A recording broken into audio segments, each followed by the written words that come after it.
Before I introduce Professor Sen, I have two announcements. One is about the plenary session of Jon Elster tomorrow morning, because there have been 2 time slots given, but it starts tomorrow morning at 9:30.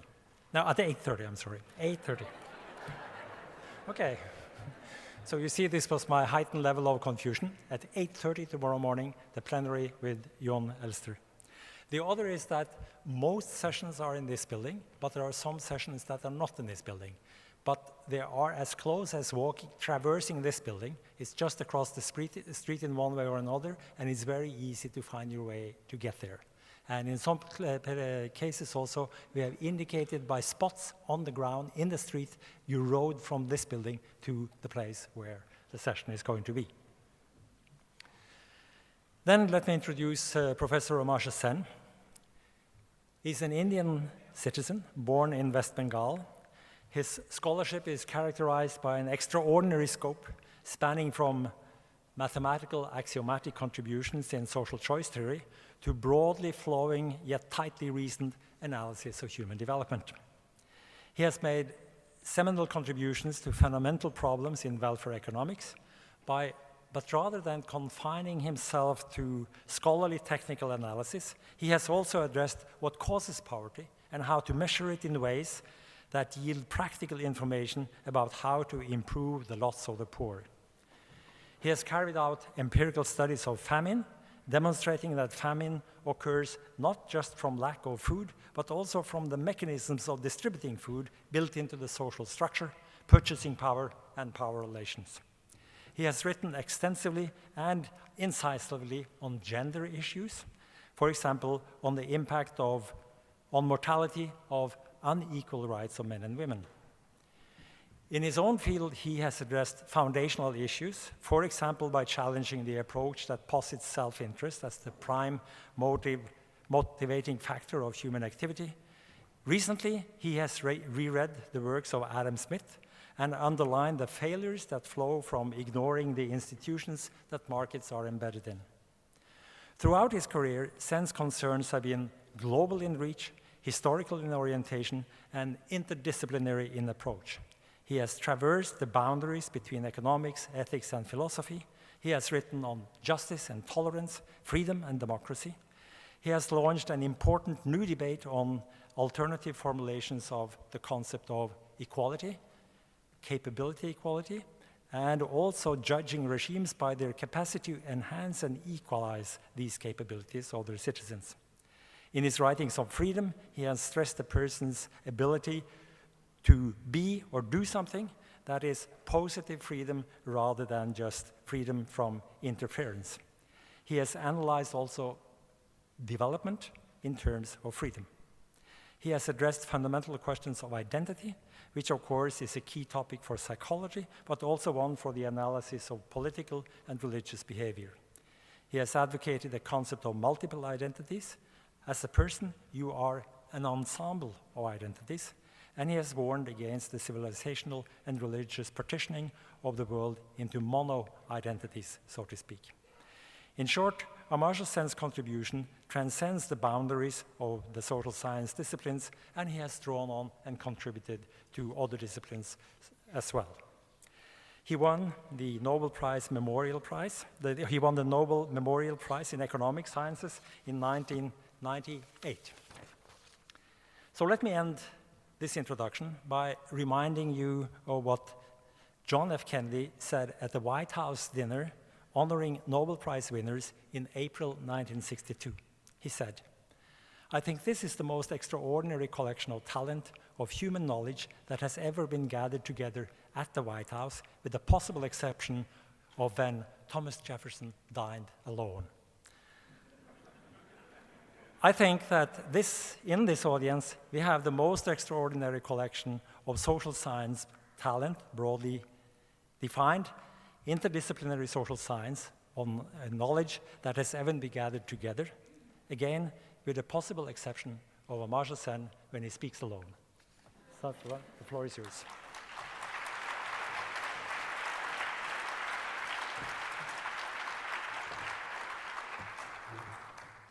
Well, I feel very privileged to be here and to have the opportunity of speaking today. And I would like to thank very much for your extremely kind introduction, and thank you all for coming. I also have a small request. Is there any way I could have a little bit of light on the auditorium, or is that a Norwegian custom not having? Because one has a sense of delivering a soliloquy, and from time to time it's difficult to concentrate if there's no faces to be seen. Just a little bit of light would be good. Yeah. Okay, very good. Okay, so I should go ahead. Okay. Okay, thank you. And I'm very grateful for that. You know, I have a book coming out called The Idea of Justice, which is really about public reasoning, arguing, among other things, why reasoning cannot be done in private. And I think the same is true of talking about anything. Talking alone is not so easy, actually. So I start. I think the title was Challenges for the Social Sciences in the New Century. It has been said that a week is a long time in politics. Whoever said this, the remark is usually attributed to Harold Wilson when he was Prime Minister of Britain. There is plenty of evidence to affirm the correctness of the observation. Happily, a week is not a very long time in the academic world, and we tend to count changes over much longer periods, indeed over centuries. The occasion of this conference and the topic assigned to me provide me with good reasons to see where the social sciences stand today in the early years of the 21st century compared with where we stood over the last few centuries. Before I get into the retrospection of the social sciences and their future, I shall mention that some critics find the idea of social science itself to be rather absurd. At Oxford, where I used to teach in the 70s and 80s, the term social science, I don't know whether people know it, is altogether shunned in all official description. You're never allowed to use it. The official designation is social studies. No claim to scientific standing there. In fact, W.H. Auden, who was professor of poetry at Oxford, was entirely in line with this tradition when he included in his list of worldly advice to the aspiring academic the following counsel: "Thou shalt not sit with statisticians, nor commit a social science."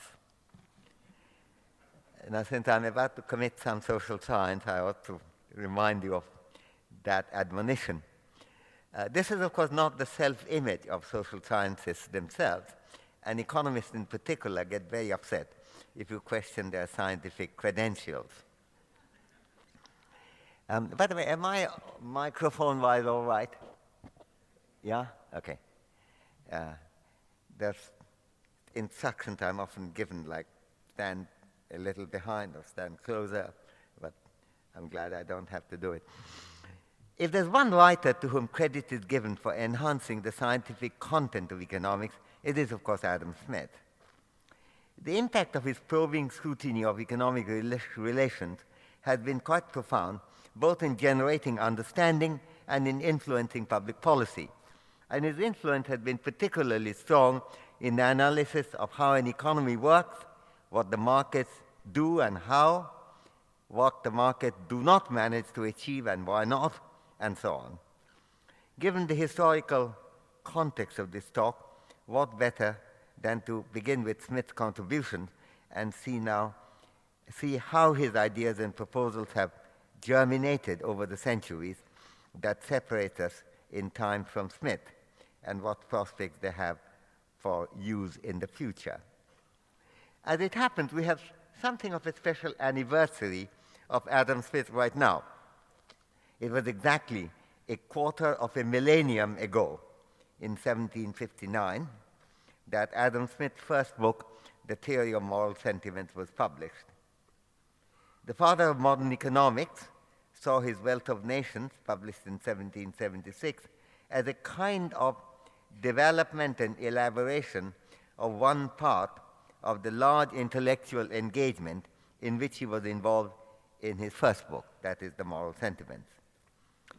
From the rich collection of contributions for which Smith can be rightly remembered with gratitude and admiration, I will select only two particular questions. First, how has Smith's pioneering exploration of place and rationale of the market economy been absorbed in the literature that follows his writings?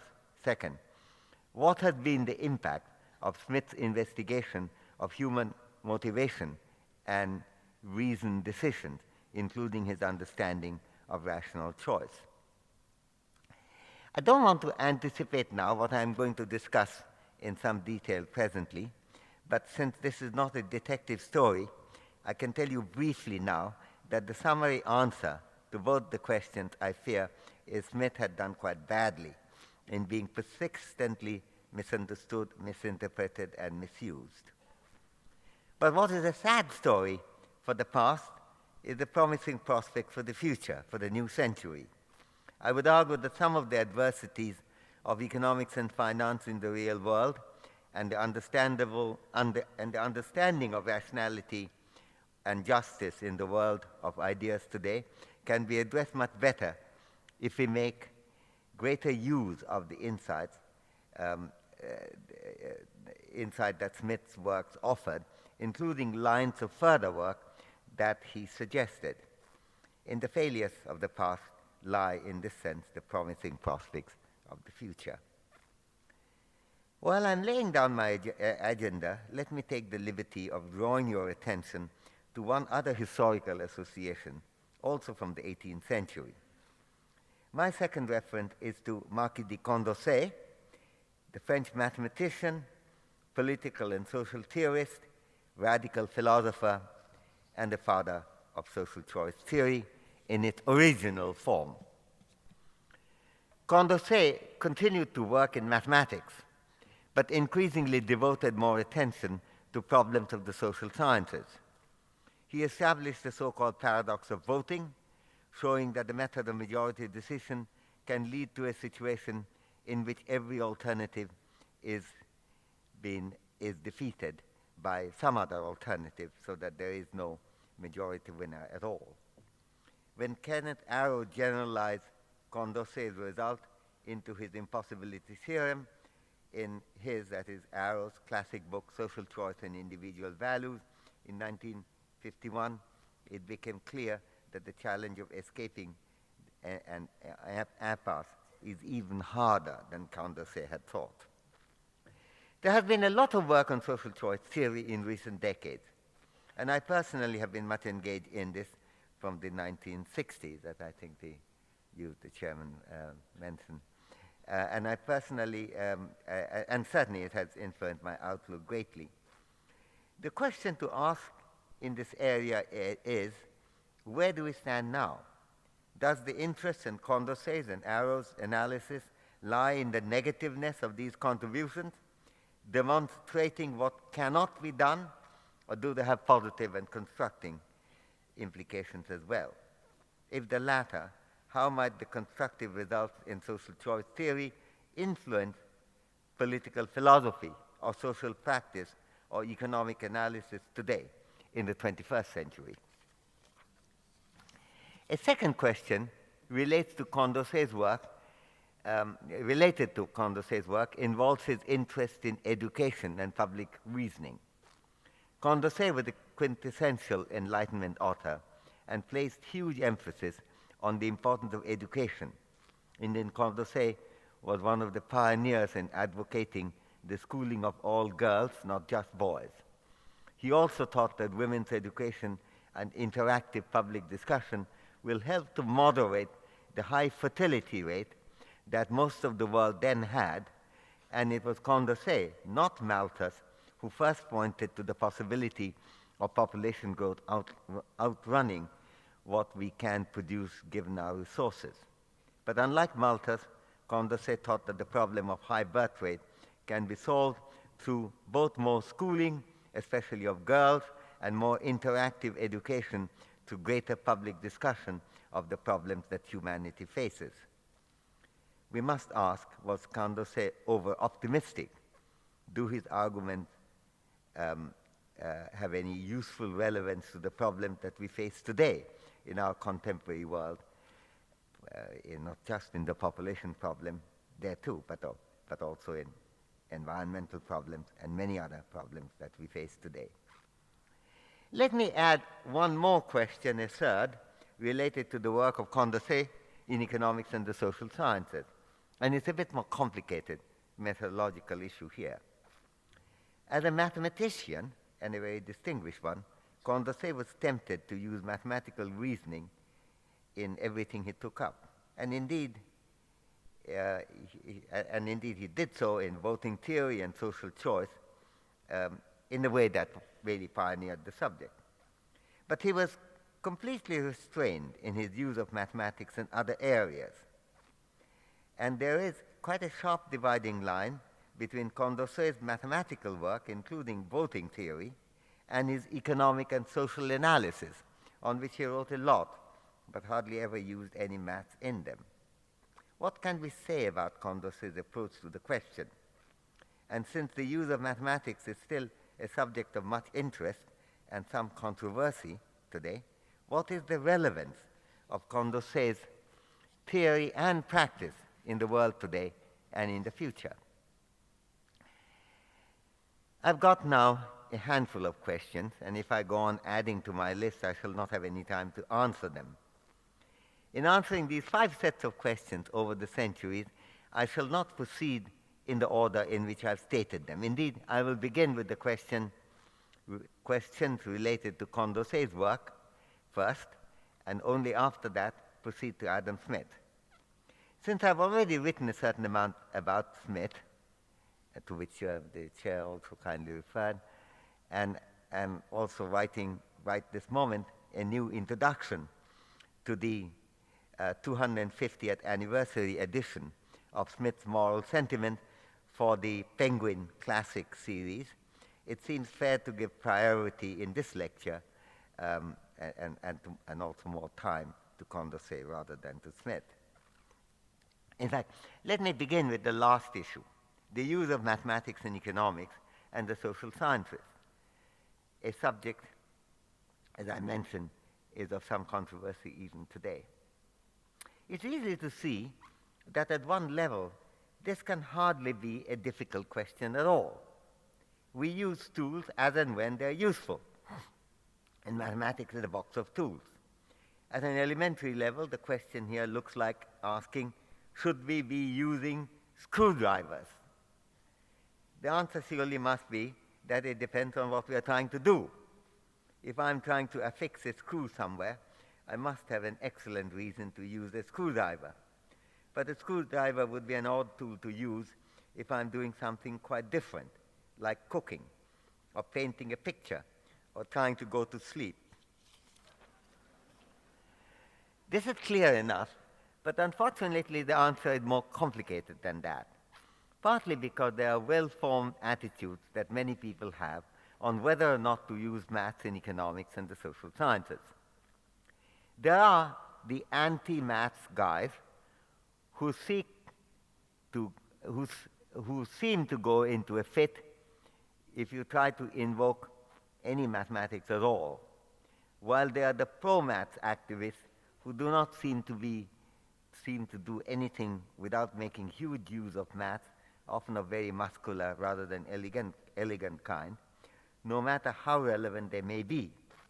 The result has not been altogether great for the social sciences. People with phobia about screwdrivers live in houses where all the screws are loose and getting looser, whereas screwdriver maniacs keep trying to eat soup with screwdrivers. It's easy to see that the phobics are clearly deprived in some way in trying to make do with many of the important insights and understandings and results that have been generated by the use of mathematics. We could not, for example, prove the impossibility theorem of Arrow, to which I referred earlier, and which is of profound social interest, not just mathematical interest, without using the right kind of math. Similarly, our understanding of market relations and social interactions would be quite limited without the use of set theory, decision theory, and increasingly now game theory, as well as topology. Nancy Reagan's famous advice, just say no, does not serve any better in determining the use of maths in the social sciences than it did to solve the problem of unwanted pregnancies. The problem with the mathematics is more complicated. There is not only the question of whether to use mathematics, but also of what kind of mathematics to use.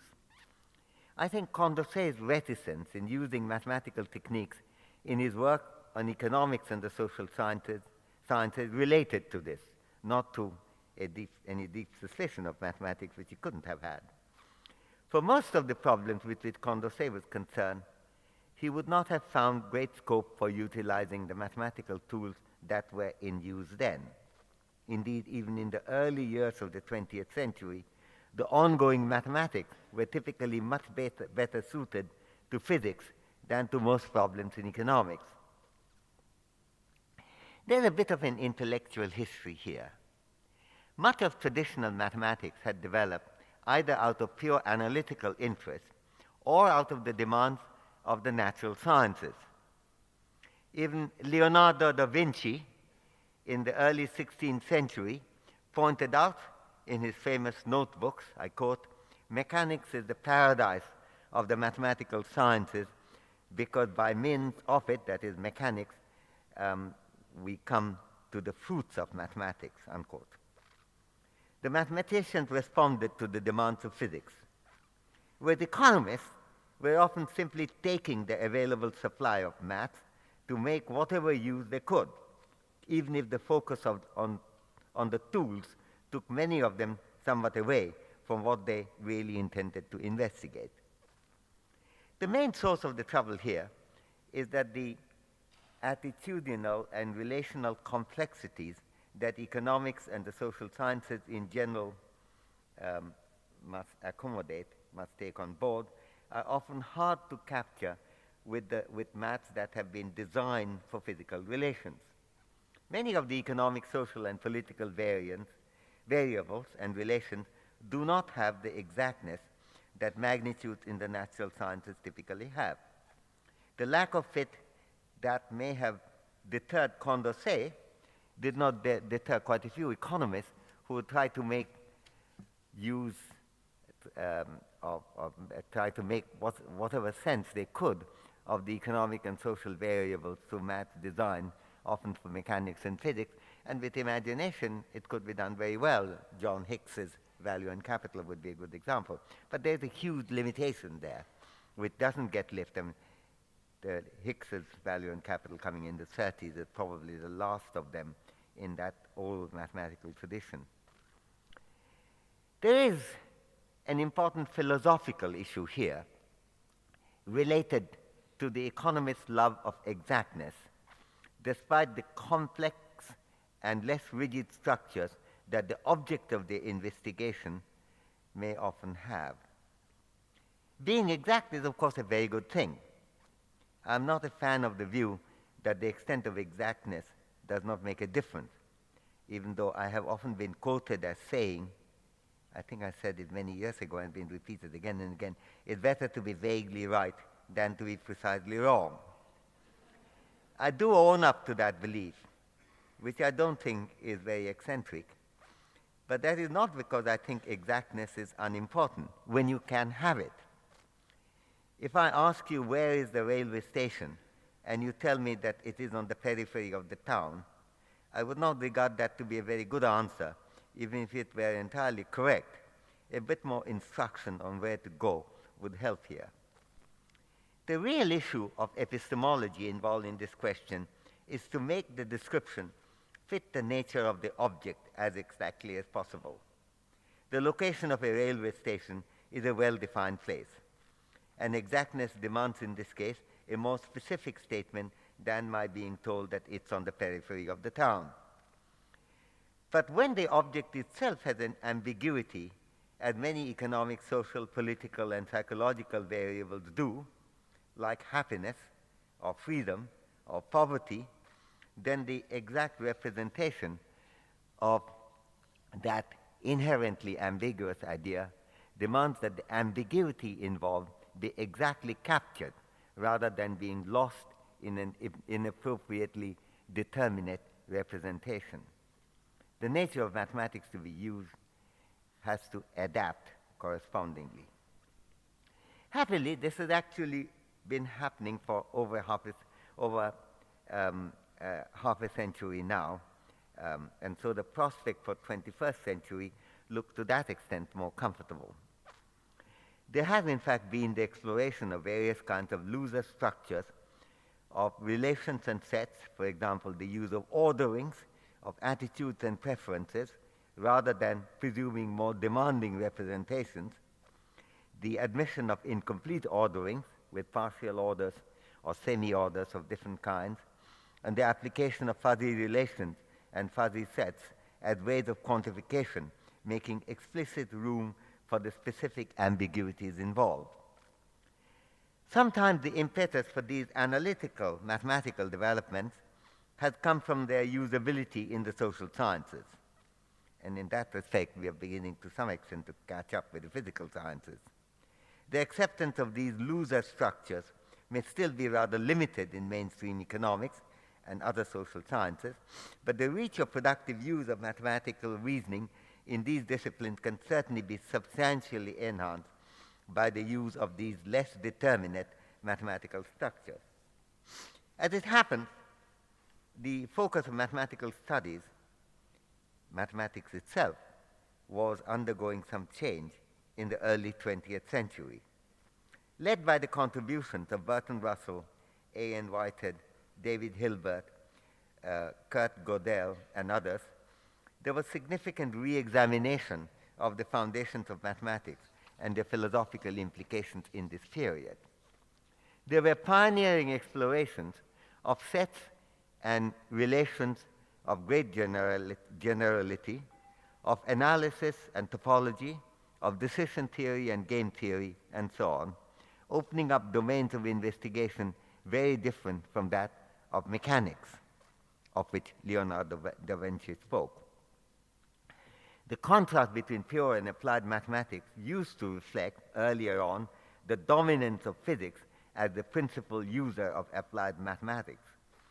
As variables of very different kinds have to be accommodated, including those linked with human decisions and interactive relations, the boundaries between the pure and the applied had to be redrawn. The impossibility theorem of Arrow, about which I spoke earlier, came at a time when the mathematical tools used in economics were also undergoing very considerable change. And the mathematics involved in this particular result had a closer connection with the subject matter of parts of pure maths, including the foundations of mathematics, rather than with the physics-oriented so-called applied maths. In fact, I would regard Arrow's 1950 paper on the impossibility theorem and John Nash's 1950 paper also on the bargaining problem as perhaps the two first clear connection, other than what has already been done by von Neumann in the context of game theory and its use, but the distance from economics was still quite large. A similar thing could be said about the new economic and social results that emerged gradually from the investigation of market relations and of general equilibrium, of the role of prices and wages, of organizational principles for the society and their implementation, of strategic interaction between decision-making agents, and so on, using newer and newer kinds of maths.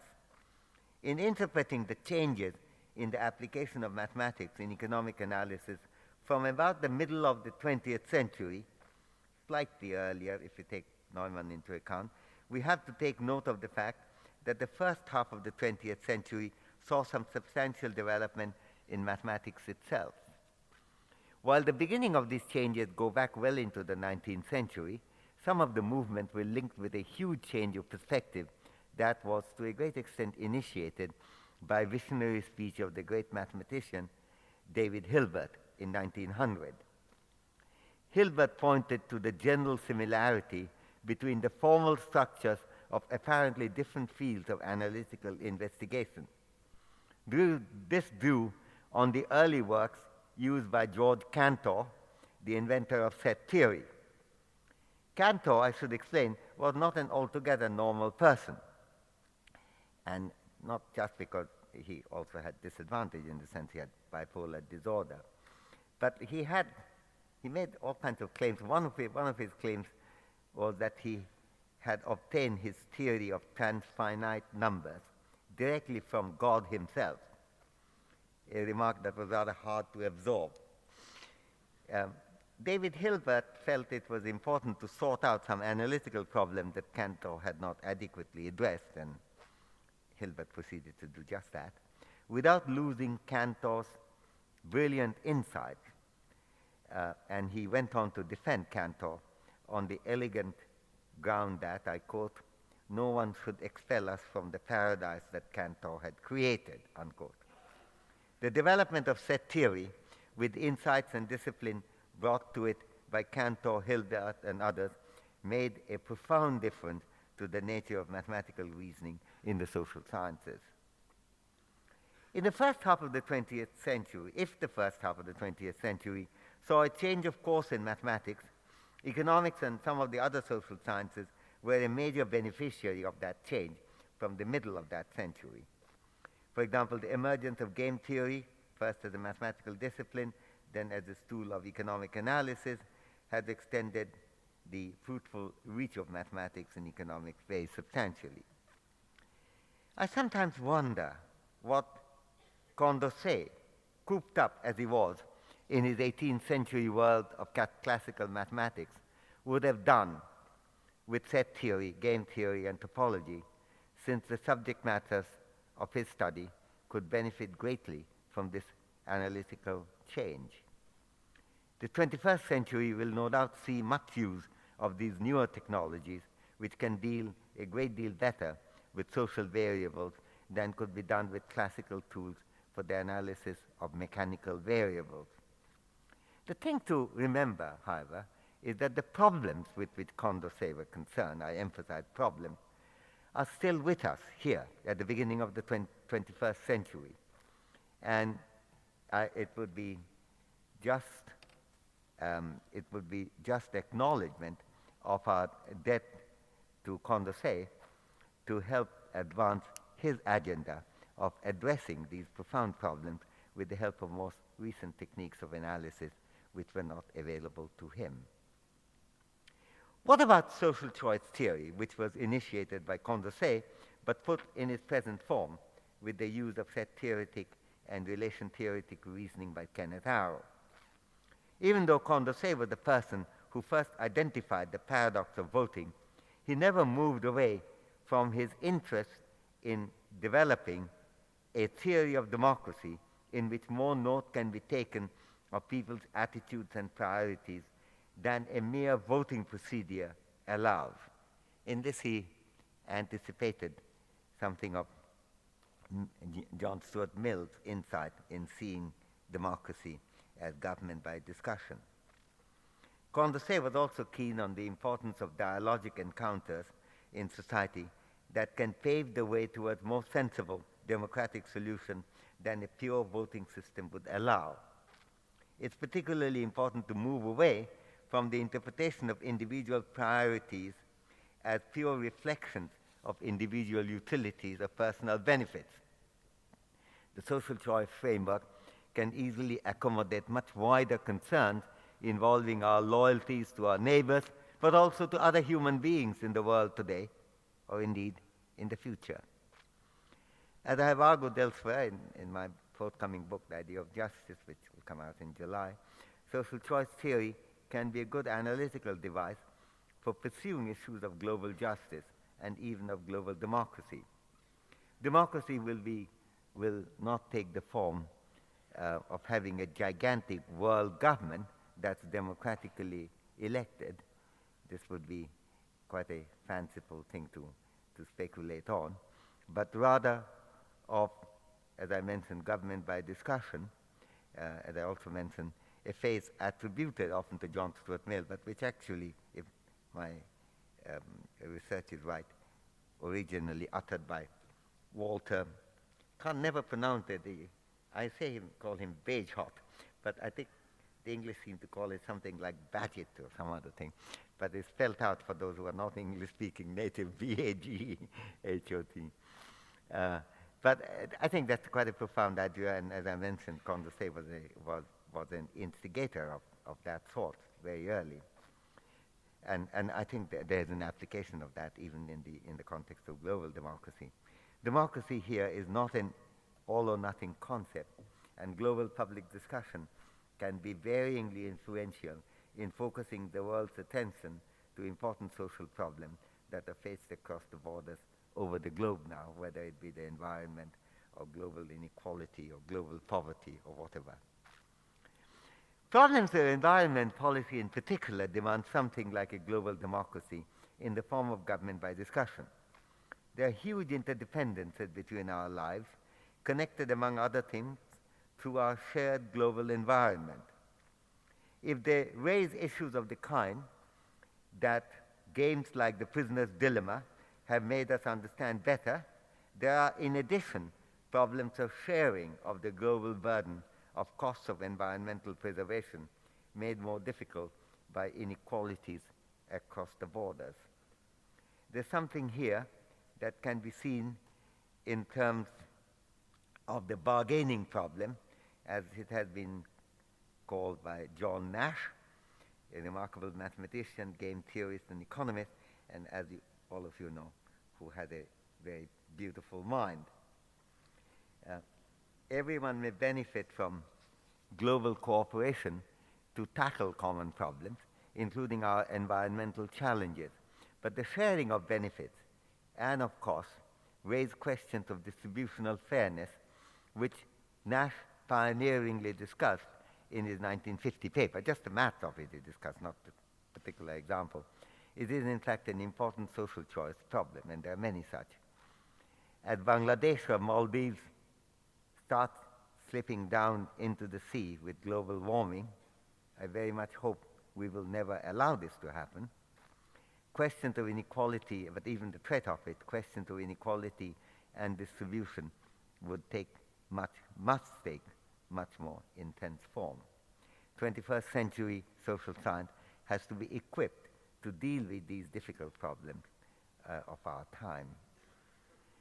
Despite the seriousness of the challenges we face, Condorcet pointed to the enormous creativity of education and public discussion in making people see each other's problems remain strongly relevant.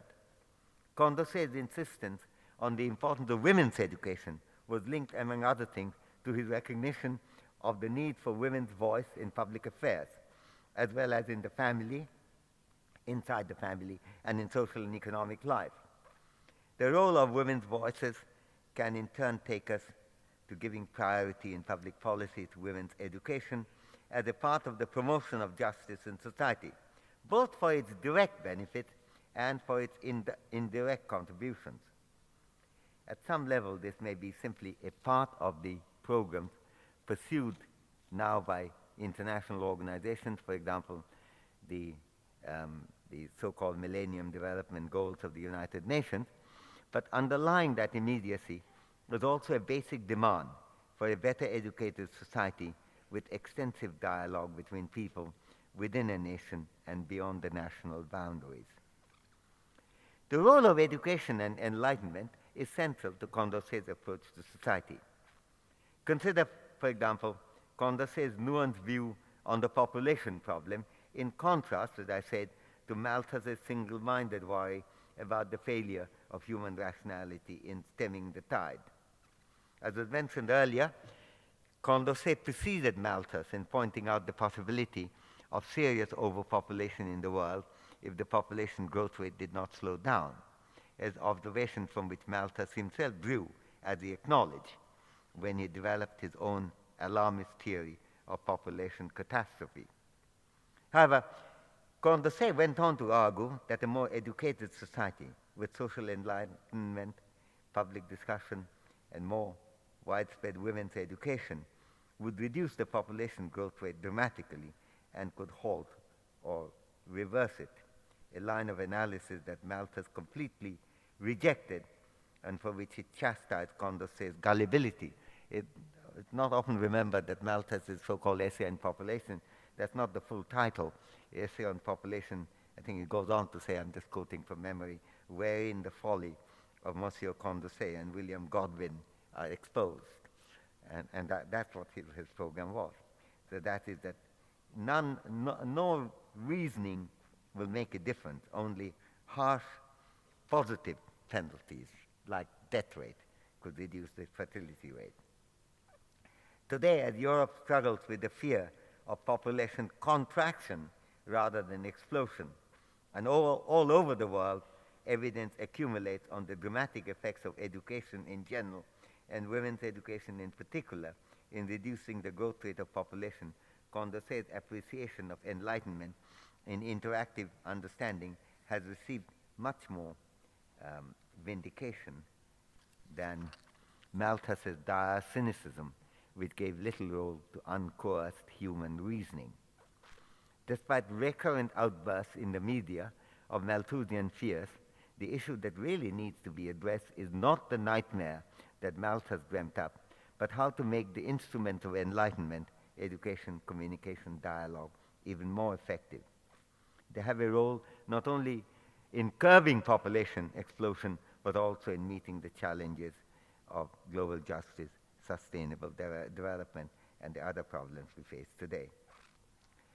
I've given much more time to the relevance of Condorcet, Condorcet's concern for the social sciences in the 21st century than I have left for Adam Smith. Let me, however, try to answer the two questions briefly that I had flagged earlier related to Smith's contributions and their long-term relevance today. I start with the market economy. Even as Smith's pioneering investigations explained why, and particularly how, the dynamism of the market economy worked, and these were really major contributions, they also brought out the support that the markets need from other institutions for its efficiency, efficacy, and viability. He also identified why the markets may need restraint, correction, and supplementation through other institutions for preventing instability, inequity, and poverty. It's striking how insightful Smith was in identifying the destructive influences of those whom he called prodigals and projectors, those who take excessive risk and persuade others to do so in pursuit of big personal profits, and thereby disrupting an economy and even leading to catastrophe.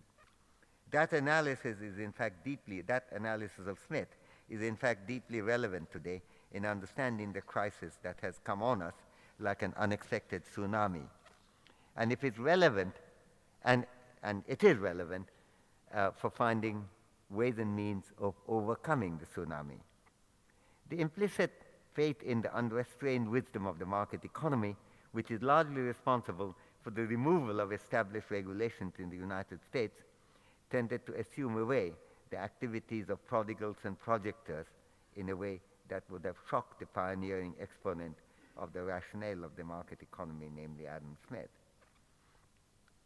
It's interesting in this context to note that Jeremy Bentham actually wrote to Smith a long letter disputing this part of Smith's analysis, namely Smith's lack of faith in the allegedly self-regulatory nature of the market mechanism, and also Smith's belief in the usefulness of state regulation to deal with overzealous activities of prodigals and projectors. So this is a debate we have had earlier. We are having them right now again. Bentham disputed in particular Smith's remark about so-called prodigals and projectors. He went on to argue, among his other points, It was very peculiar. There was a political theorist lecturing not only the most distinguished economist of his time, but probably the most distinguished economist ever, about why Smith didn't understand quite how the market economy works.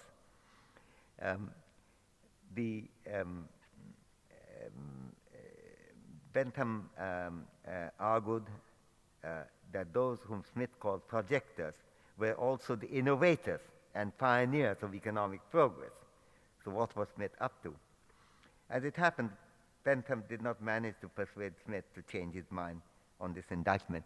There's some evidence Bentham went on saying that he expects in the next edition of Wealth of Nations this passage would be changed. I'm sad to report not a single line was changed in the next edition. Smith knew the distinction between innovating and projecting well enough.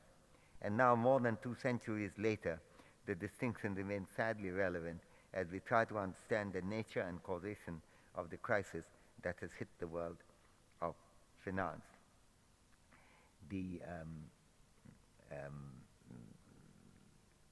I go on to say, but I think I'll skip that.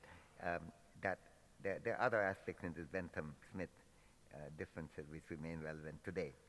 Again, entirely on Smith's side, on his skepticism of the market economy. Since he's always quoted as the poor market guy, it's amazing how restrained and qualified his reliance on the market economy was. Smith did not take the pure market mechanism to be a freestanding performer of excellence, nor did he take the profit motive to be all that is needed. The importance of motives other than the pursuit of one's gain, going beyond even the more refined motivations that Smith called prudence, was first outlined by Smith with much force and clarity 250 years ago in the theory of moral sentiments. There are really 2 distinct propositions here that Smith makes. The first one is one of epistemology, concerning the fact that human beings are not invariably guided only by self-gain or even prudence. The second is one of practical reason and involves the claim that there are good ethical and practical reasons for encouraging motives other than self-seeking, whether in a crude or in a refined form. They're distinct points, but they're each quite important. The latter proposition, that of practical reason, is one of the strongest concerns in the current debate on the economic debacle just experienced. The reasoning finds perhaps the strongest expression in one part of the moral sentiment when Smith argues, I quote here, while prudence is of all virtues that which is most helpful to the individual, humanity, justice, generosity, and public spirit are the qualities most useful to others, unquote. The nature of the present economic crisis illustrates very clearly the need for departures from unmitigated and unrestrained self-seeking in order to have a decent society. Even John McCain, the Republican presidential candidate in the United States, complained constantly in his campaign speeches in the summer of 2008 of, I quote, the greed of Wall Street. Indeed, there is much evidence that has emerged powerfully in recent years in that direction, in addition to what we already knew from past studies of the adversity of motivational narrowness. If the mainstream interpretation of Smith's assessment of the market economy and his exposition of rationality and behavioral discipline in the 20th century has been largely mistaken, we should not be tempted to replicate those mistakes in the new century, which has just begun. Despite Smith's frequent discussion of the importance of motivations other than self-interest, he has somehow developed the reputation of being a champion of the unique pursuit of self-interest by all human beings. For example, in 2 well-known and forcefully argued papers, the famous Chicago economist George Stigler has presented his own quote-unquote self-interest theory, including his belief that, I quote, self-interest dominates the majority of men, and indeed is quite sufficient for a good society, as being, quote-unquote, on Smithian lines. Stigler was not being idiosyncratic in that diagnosis. This is indeed the standard view of Smith, that has been powerfully promoted by many writers who constantly invoke Smith to support their view of society. A great many economists were, and still are, evidently quite enchanted by something that has come to be called, quote-unquote, the rational choice theory, in which rationality is identified with intelligently pursuing self-interest.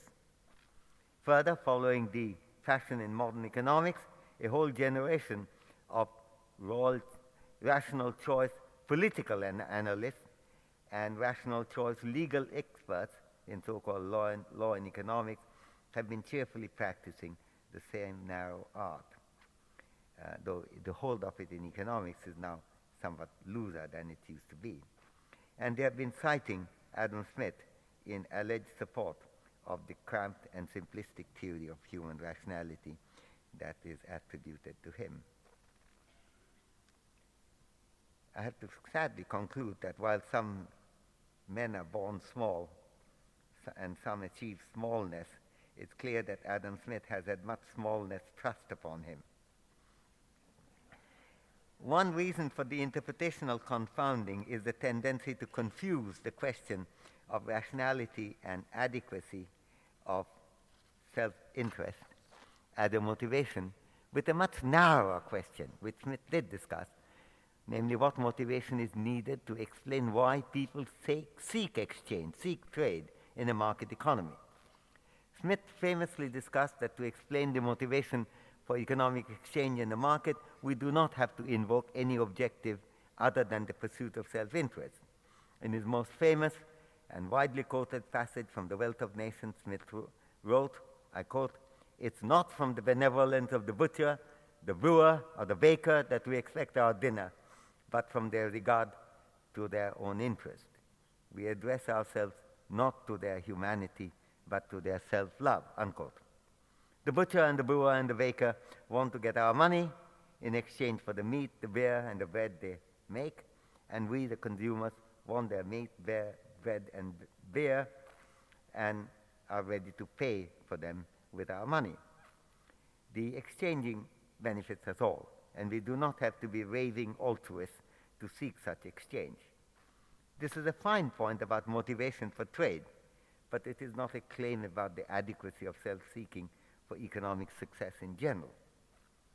Unfortunately, some schools of economics, the reading of Smith does not seem to go much beyond those few lines, coming in exactly 2 pages in Adam Smith's Wealth of Nations, even though that discussion is addressed to a very specific issue, namely exchange rather than distribution and production, and in particular the motivation underlying exchange rather than what makes normal exchange sustainable, such as trust and confidence in each other, on which Smith also had a lot to say in the rest of the book.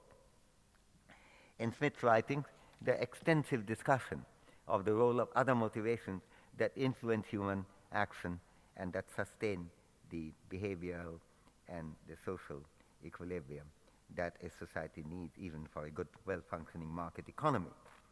For example, Smith argued, I quote from Smith, "When the people of any particular country has much confidence in the fortune, probity, and prudence of a particular banker, as to believe he is always ready to pay upon demand such of his promissory notes as are likely to be at any time presented to him, then these promises come to have the same currency as gold and silver money, from the confidence that such money can at all times be had for them," unquote.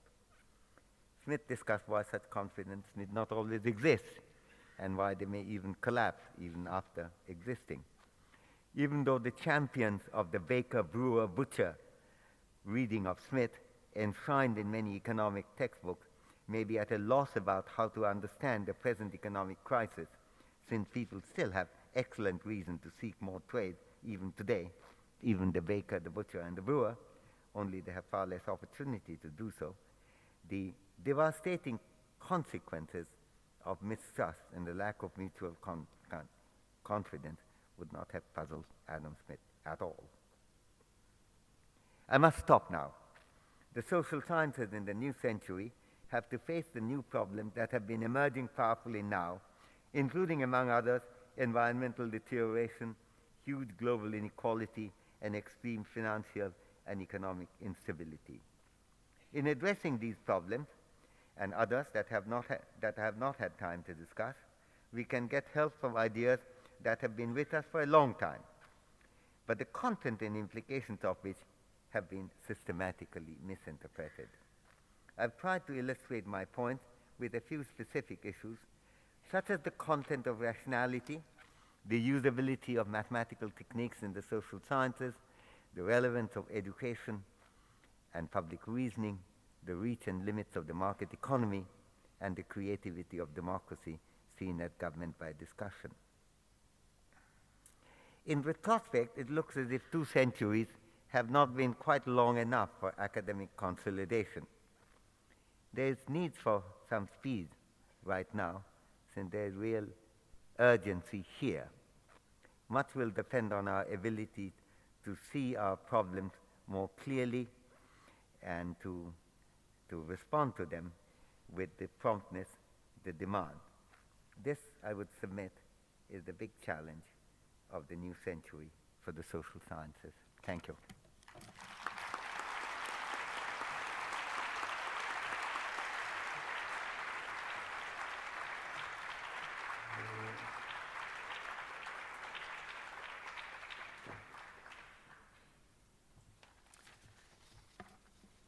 Thank you very much. We discussed a little bit before this session how we were going to run it.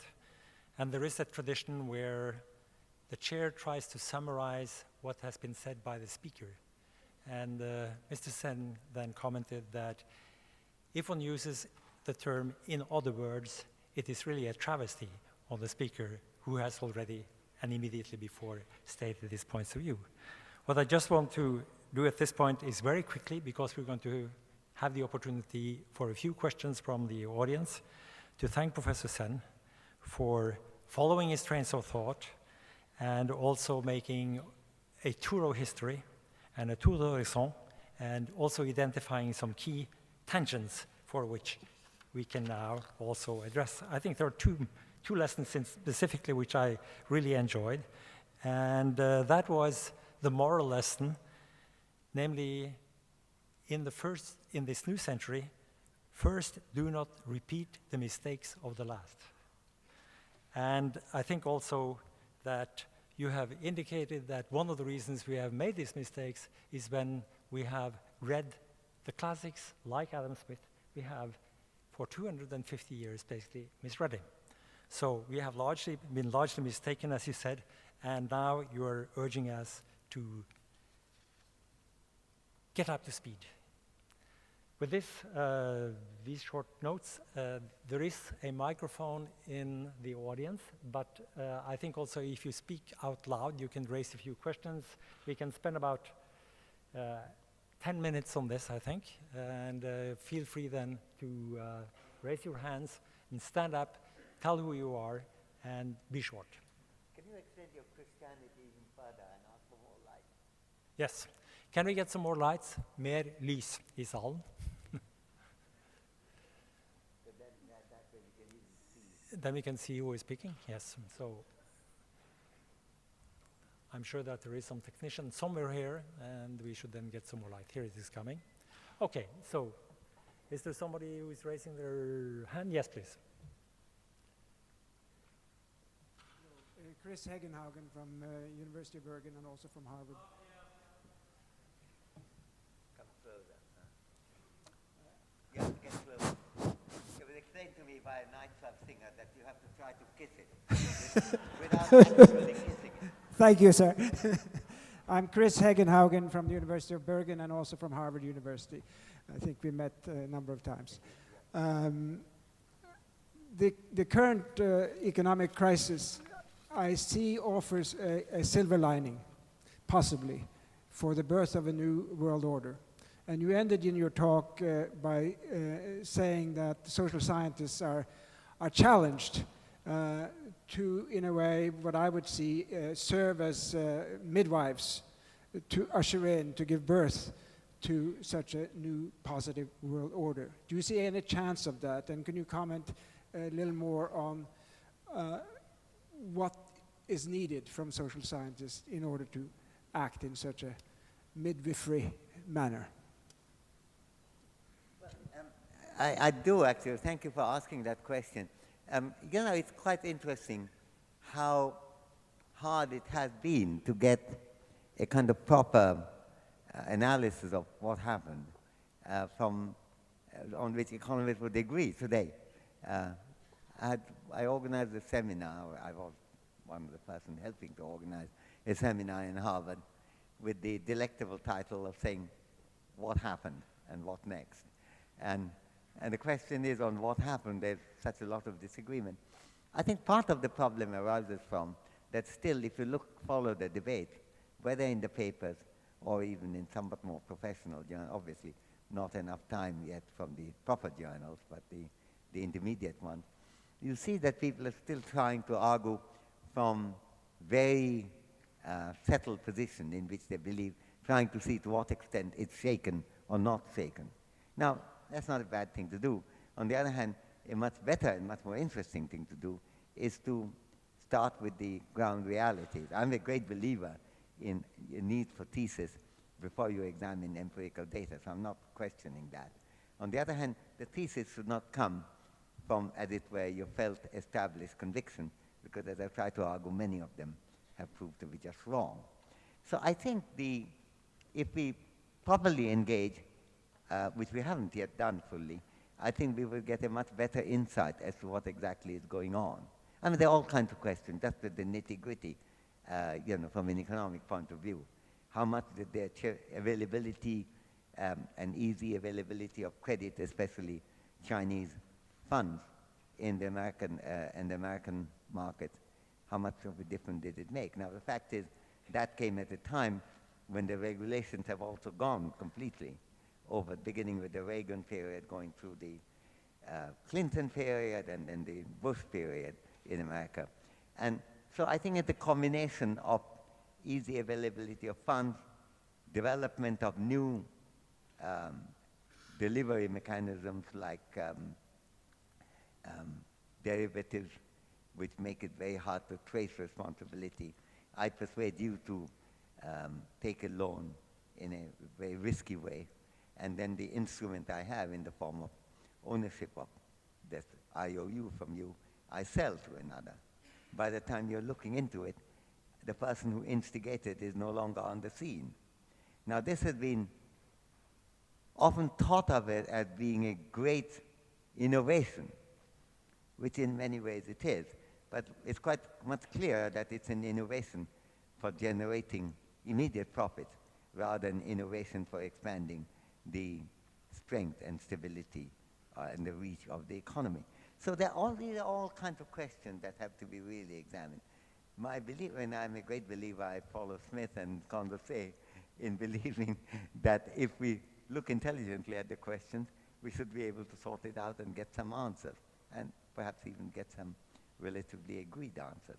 So that I do believe in, but for that we have to begin the engagement first. There's a gentleman up here, and there is a question over there. If you can move towards the microphone, and you will have the chance to use the nightclub technique. Yes, thank you. My name is Joseph Shami from the Center for Migration Studies. Professor Sen, I want to address a question to you about individual freedoms and choice and societal impact and responsibility with respect to the issue of a woman's choice to have an abortion. In countries such as China and India, as you know so well, those individual choices have led to an imbalance in the proportion of boys, excess boys and girls. In your talk, you were talking about choices and freedoms, especially the demographic issues. What would you say about this, and in particular, the decision by the Chinese and the Indians and others to not permit couples to choose the sex of their child or other characteristics? I think the whole issue of abortion is, of course, a very different kind of question, raises problems and concerns which I'm not going to be able to address or satisfy you on, I think, at this very quick discussion. But to say that the abortion question is integrally and inescapably related with the selective abortion of female fetuses may well be a mistake. I think it depends on the attitudes to boys and girls, which is one of the characteristic problems of many of these societies, and for which you see the impact very strongly. And it's certainly the story here is this, that if you look at China, the extent of female fetus abortion has been so dramatic that even though earlier, when I did some calculation on missing women, that was being driven by higher mortality rate, both absolutely higher, but also particularly compared with what you would expect given biological factors which would make women survive better. That had been, to a great extent, overcome. The Chinese life expectancy of women is now substantially higher than that of men. The same is true of Indian women compared with Indian men. In the case of China, however, what is gained from this has been lost in terms of numbers, by the selective abortion of female fetuses. And that applies even to South Korea. And given the fact that progress of women's education is very fast there and has been very considerable achievement in that field, it certainly indicates that some of the things that Jean Drèze and I in our book emphasize, the importance of women's education on its own to change the nature of gender inequality, doesn't in fact work in that way at all. And it raises a question which I tried to raise, actually, and we did in the second version of our book, Jean Drèze and I, called India, I think, Development and Participation, that we have to look at the nature of politics. Now, one of the striking things in India is that when the last reliable counts are taken into account, it appears that India divides into two halves. That in the west and the north, running from Kashmir, Haryana, Punjab, Rajasthan, Madhya Pradesh, UP, Bihar, including the Hindi heartland, going down to Gujarat and Maharashtra, you have huge increase in selective abortion that is shown in the the counting of boys and girls at the neonatal period. We don't have abortion statistics as such, so it is based on that. On the other hand, in the east, not just east and south, not just Kerala or West Bengal or Tamil Nadu, but running all the way Assam, West Bengal, Orissa, going down by Andhra Pradesh, Tamil Nadu, Karnataka to Kerala, you see that the ratio of female to male birth is still the same as that in Europe, like in Germany, which I used as a cutoff mark. I did a paper in the British Medical Journal on that. If you're interested, I can give you a reference on that. And so the difference between them is not necessarily education. Kerala has a higher level of education, but many of these states have lower levels of education than, for example, Punjab has. So you have to look at attitudes and politics. It's a much more complex question.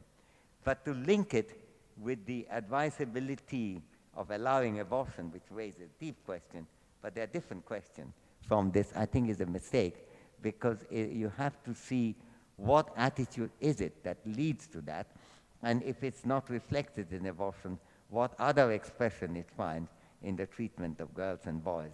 By stopping abortion alone, you're not going to change that attitude. So that's a hugely practical, political question, and I think if anything that draws attention to is the importance of politics. And if Condorcet, and Smith too, but Condorcet in particular emphasized the importance of women's education, he was particularly keen on the participation of women in the political life, in the voice of the women. That question is really very important in this respect. And in fact, I would argue and I did argue in my last book on India, namely The Argumentative Indian, namely that we need much more argument in the women's movement on this kind of issue, as opposed to the more classic issues in which we have been concentrating from earlier on. So I'm glad you raised the question, but it does not have a seamless connection with the pros and cons of abortion as such. It's a bigger social attitudinal problem, which we also have to address, of course. Thank you. We can then take one last question, and I'll give the floor to the gentleman there. Klaus Allerbeck. I'm a sociologist from Frankfurt, and my question relates to the relationship of sociology and economics concerning actors. Max Weber, who is considered the theorist of modern bureaucracy, had no imagination of the magnitude of multinational corporations and corporate actors. So if Max Weber couldn't imagine these corporate actors, I think Adam Smith would have even less of an imagination of this. So I wonder, how does, in this century, change international economics? I would like to have your speculation of this. If the actors are corporate and their thinking is fixed in computer models dealing on international markets. Thank you. I think maybe if you had more time, you're going to explain to me more about this, because I don't know that the actors are necessarily corporate. I think we all individually are actors. When we write an op-ed article, or when we agitate about something, carry a slogan, and shout in a meeting, we are making an individual point there. So I don't know that, I'm sure you know much more about Max Weber than I do. And so I really won't try to relate it to Weber's thought. It's not the case that Weber had never been mistaken. He might well have been mistaken in thinking that China would never be able to industrialize because of the hold of traditional religion there and the attitude it generated. The world hasn't quite gone that way, and so forth. So I just don't know whether he was being more skeptical of this than he need be. And of course, in some ways, I think it's fair to acknowledge that economists, including Smith, and I would put Condorcet there, of course, and certainly would put Marx there, and John Stuart Mill, have been much more insistent on the role of a person acting on his own. It's not often recognized that Marx falls in this category, since he's often thought of in the context of, these gigantic classes meeting each other, which is true of the Communist Manifesto, but it's not true of Marx's detailed writings at all. So I think the role of the person and the individual acting in a society, not uninfluenced by society, but having a freedom of action of a kind, is an important one to emphasize. So if you had elaborate, I look forward to a discussion with you when you might explain to what extent you're being skeptical of that. But if you were being skeptical of that, then I would like to argue against that, saying that we really have a lot more freedom of action there than, in fact, we often tend to imagine. This thing comes up in the theory of justice often, and I was reading recently in the context of finishing my book that there are a lot of people who say, well, you can't discuss any of these things because everything depends on power.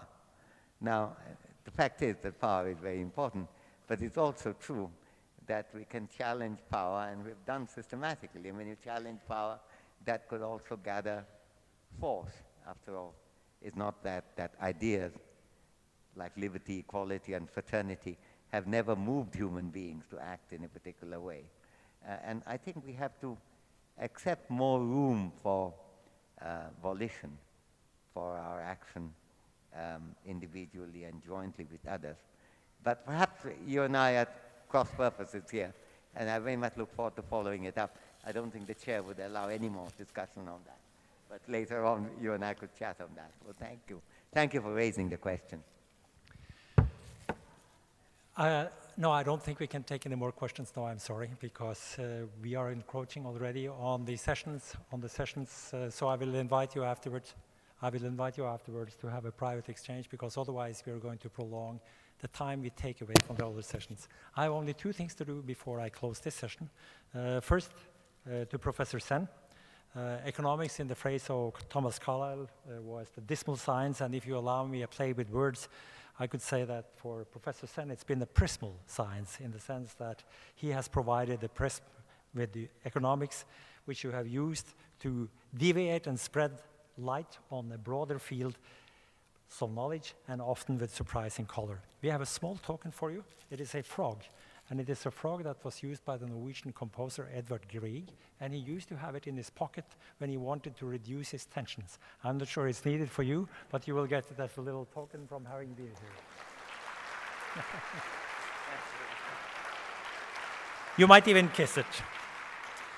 Then quickly on the sessions, what I would ask you to do is to meet in the session rooms in 8 minutes, so that we can take as little time as possible from the sessions, and then welcome to continue our deliberations there.